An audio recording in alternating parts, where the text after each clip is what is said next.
¿Ok? Bueno, vamos a continuar con líquidos corporales.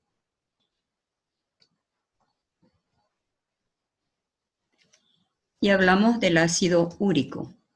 El ácido úrico es una sustancia química que se produce en el organismo por la degradación del ADN y el ARN, que son el material genético. Estos están compuestos por purina y que al metabolizarse dan origen al ácido úrico.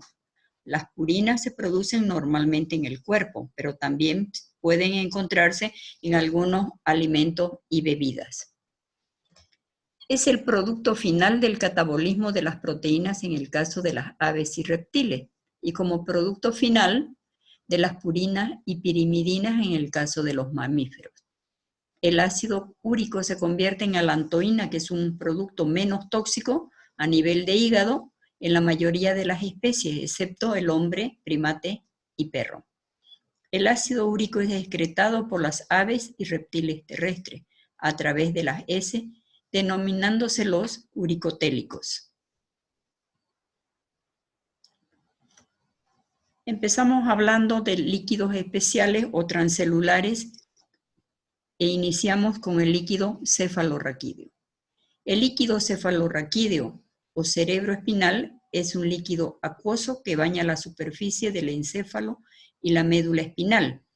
Circula por los ventrículos cerebrales, los espacios subaracnoideos y el canal medular central. Es producido en los plexos coroideos de los ventrículos cerebrales, que son unos ovillos de capilares sanguíneos cubiertos por células ependimales. Dentro de sus características decimos que es un líquido claro, transparente, límpido, no coagulable, tiene semejanza con el plasma del cual deriva, pero sin tanta proteína y casi sin ninguna célula, excepto por la presencia de algunos linfocitos. Las células ependimales de los ventrículos son las que absorben el plasma sanguíneo y lo secretan al interior de ellos. El líquido cefalorraquídeo pasa desde el interior de los ventrículos al espacio subaracnoideo a través de 3 aberturas u orificios. Una vez en el espacio subaracnoideo se absorbe y vuelve nuevamente a la corriente sanguínea a través de las vellosidades de la membrana aracnoidea. Dentro de las funciones del líquido cefalorraquídeo está el mantener flotando el encéfalo y la médula espinal, disminuyendo el peso también de ellos. Sirve de vehículo para transportar los nutrientes y el sistema nervioso central se desarrolla mejor cuando contiene este líquido. Elimina los desechos producto del metabolismo de las células nerviosas. También actúa como un amortiguador hidráulico o como colchón hidráulico para que la presión que resulte de un golpe en el cráneo sea transmitida al líquido y de esta manera se bifurque en igualdad en todas las direcciones, por lo que se evita el daño y así se protege el sistema nervioso central. Protege el sistema nervioso central de fuerzas físicas peligrosas como la presión atmosférica y otras agresiones, debido a la blanda consistencia del tejido nervioso. Linfa. La linfa es el siguiente líquido especial que vamos a ver. Es un líquido claro, incoloro, similar al plasma sanguíneo porque deriva de él. Es pobre en proteína y rico en lípidos. Las únicas células que contiene son los glóbulos blancos que migran desde los capilares o proceden de los ganglios linfáticos. No existen hematíes a nivel de linfa. La linfa recorre el sistema linfático gracias a las contracciones de los músculos, a la pulsación de las arterias que están cercanas a ellos, a la negatividad del tórax, que es la principal fuerza que atrae los líquidos hacia el corazón, a la presencia de válvulas en los vasos linfáticos y al movimiento de sístole y diástole del corazón. Si un vaso linfático sufre una obstrucción, el líquido linfático se puede acumular en alguna zona que esté afectada y se produce una hinchazón que se denomina edema. La linfa es parte del líquido que atraviesa las paredes de los capilares para distribuirse por los espacios entre todos los tejidos y se reabsorbe en los capilares venosos. El desplazamiento de la linfa se realiza por los vasos y conductos linfáticos. La linfa puede contener microorganismos. No nos olvidemos que está recogiendo los líquidos que están distribuidos entre los tejidos de los músculos y de todos los órganos, y que sin embargo, al pasar por los filtros, que son los ganglios linfáticos, allí son retenidos y la linfa de ahí no solamente sale filtrada, sino que además sale cargada de leucocitos. La composición normal de la linfa, como dijimos, es similar a la del plasma sanguíneo y contiene proteínas plasmáticas, ácidos grasos de cadena larga que son absorbidos del contenido intestinal. Las células blancas como los macrófagos, linfocitos y granulocitos son elementos celulares responsables de la defensa y reacción frente a los microorganismos y que se añaden a la linfa procedente de los ganglios linfáticos. Es decir, cuando los vasos linfáticos pasan por los ganglios, ahí se cargan de estas células. Los ganglios linfáticos son estaciones para la filtración de la linfa.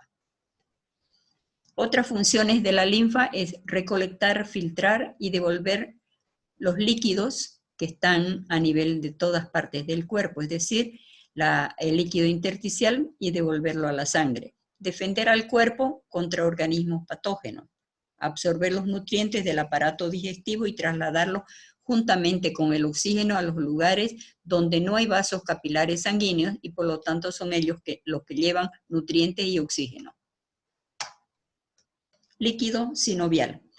El líquido sinovial es un líquido espeso, adhesivo, es decir, pegajoso, que está presente en las cavidades articulares. El líquido sinovial es un fluido viscoso claro que se encuentra en las articulaciones. Tiene el aspecto y la consistencia de la clara de huevo. Su composición es la de un ultrafiltrado del plasma con la misma composición iónica. Este líquido contiene pocas proteínas y células, pero es rico en ácido hialurónico, que es sintetizado por los sinoviocitos de la cápsula articular y son del tipo B. Sus propiedades físicas y su calidad de lubricante se debe a la presencia de algunos mucopolisacáridos, que además le dan ese aspecto pegajoso. El líquido sinovial nutre y oxigena los cartílagos articulares y reduce la fricción entre los huesos, cartílagos y otros tejidos. En las articulaciones sirve como lubricante para acolchonarlas durante el movimiento, evitando el roce para que no se calienten y desgasten los huesos.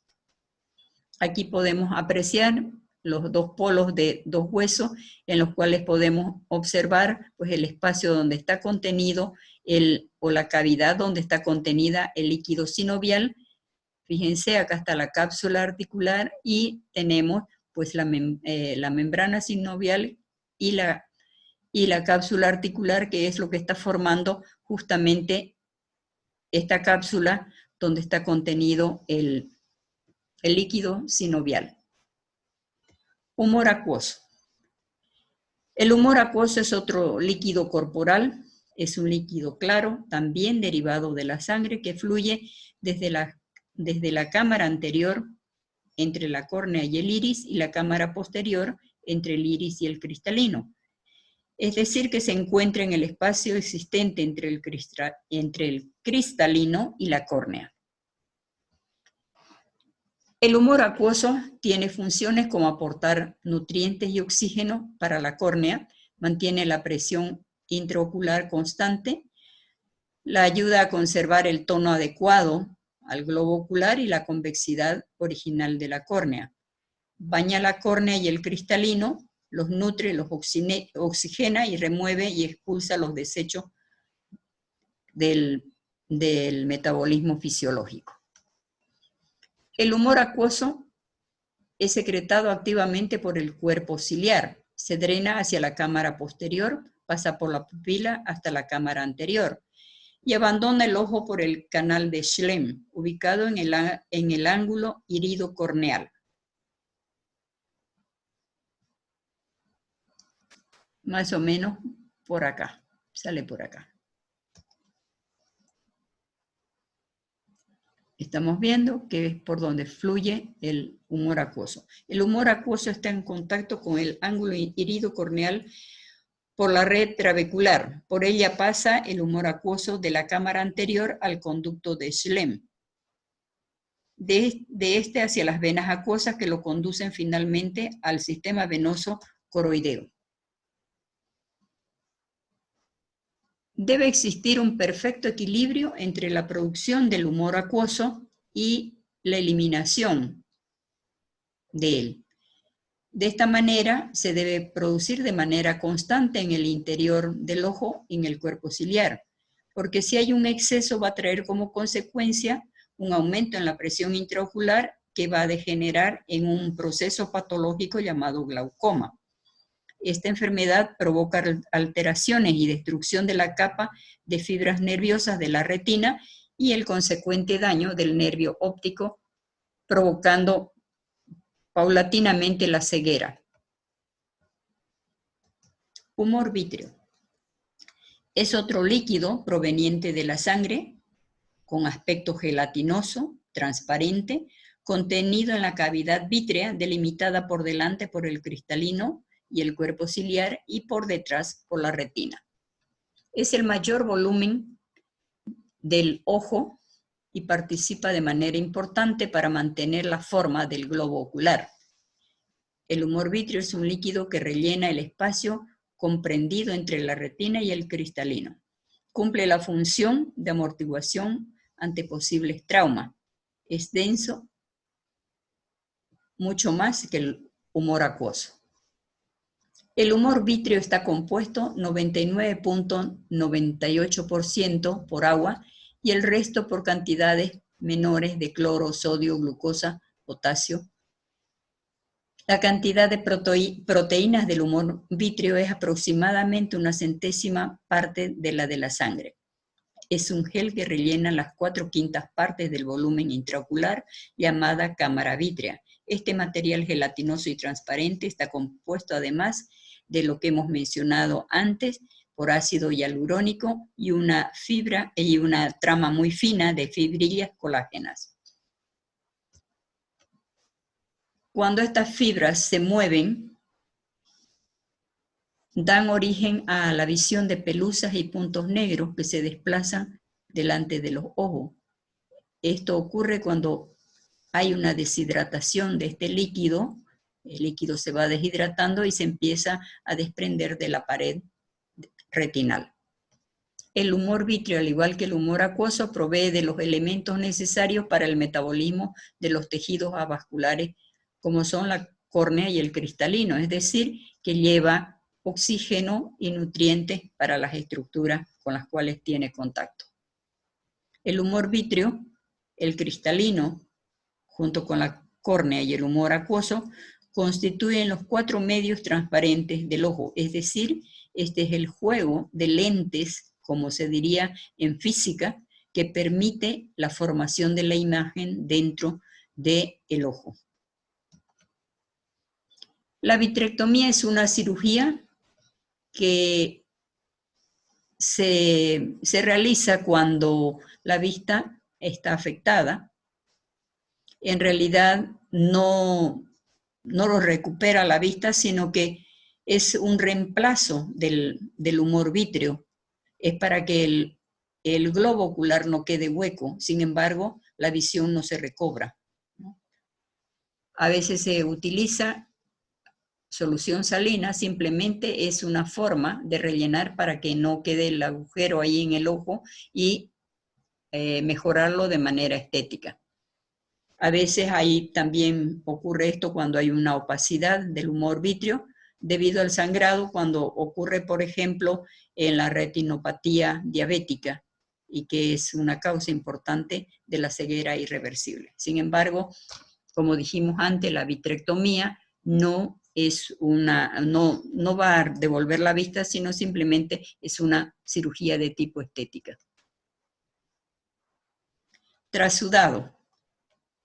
Trasudado es un líquido fisiológico que se acumula en todas las cavidades recubiertas por serosa.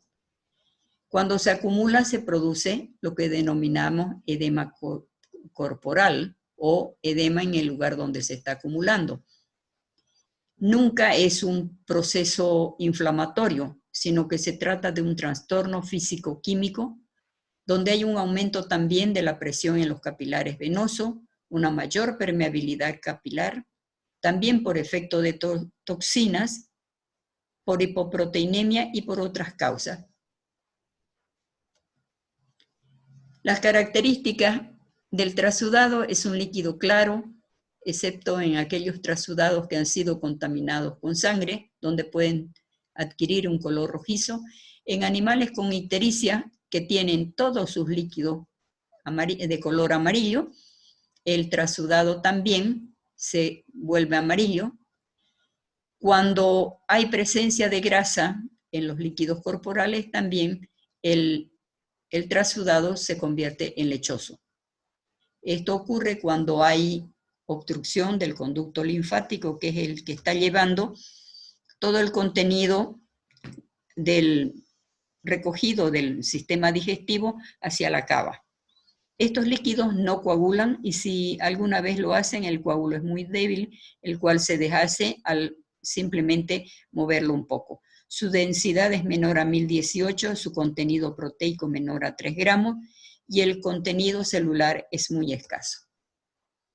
Estos trasudados, cuando se acumulan en ciertas regiones, toman el nombre de donde están acumulados. En el caso de la cabeza se llama hidrocéfalo, hidrotórax en el tórax, hidropleura en la pleura, hidropericardio en el pericardio, hidroartrosis en la articulación, hidrocele en el escroto y ascitis en el estómago. Este último término, si bien termina en itis, que significa inflamación, es un término antiguo que no fue cambiado por los científicos y ha quedado con ese nombre porque antiguamente se pensaba que era un proceso inflamatorio. Ningún trasudado tiene origen inflamatorio, sino un trastorno físico-químico.